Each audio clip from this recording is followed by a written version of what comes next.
Je me sentais tellement fier de moi parce que avant je ne pouvais pas m'exprimer, je ne pouvais pas être libre comme maintenant. Je suis fier d'être avec l'association LGBT et je me sens à l'aise plus qu'avant.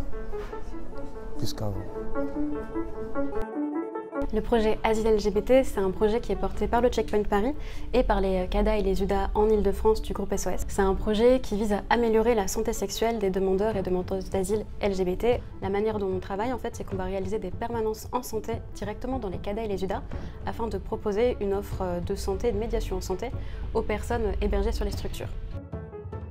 En tant que médiateur en santé, j'accompagne les personnes vers les offres des soins au checkpoint, mais aussi ailleurs. J'ai fait aussi la médiation en santé où on fait des entretiens pour parler des préventions et en santé sexuelle.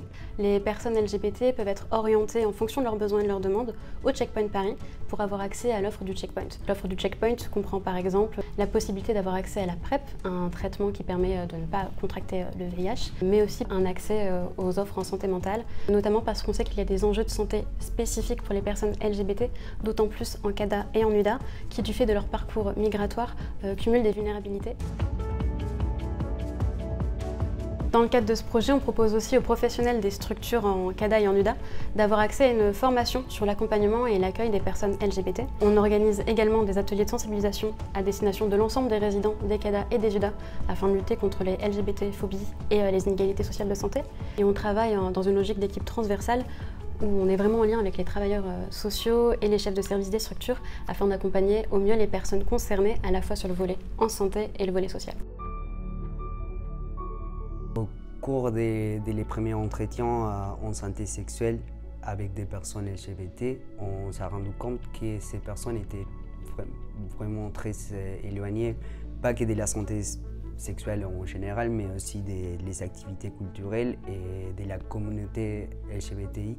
On a commencé à faire ces volets culturels avec des sorties une fois par mois où on peut juste passer un moment ensemble, parler d'autres choses, échanger, mais aussi créer des liens avec voilà, des personnes avec des parcours similaires et qui font partie aussi de la communauté LGBT. Par exemple, aujourd'hui, on va visiter l'exposition d'une artiste queer sud-africaine à la Maison européenne de la photographie.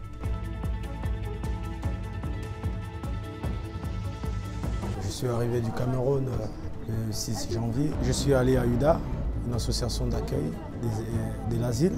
Ma première sortie avec eux, c'était formidable. Je me sentais libre, je me sentais tellement fier de moi parce que avant je ne pouvais pas m'exprimer, je ne pouvais pas être libre comme maintenant. On a fait des rencontres, des copains, on s'est amusé et c'était formidable. Et après, on a fait une deuxième sortie aujourd'hui à l'exposition. J'ai trouvé très formidable que l'association LGBT, ce qu'ils m'ont donné, parce que nous sommes fiers de nous. Et on est né avec, et on ne peut pas le retirer parce qu'on est né avec.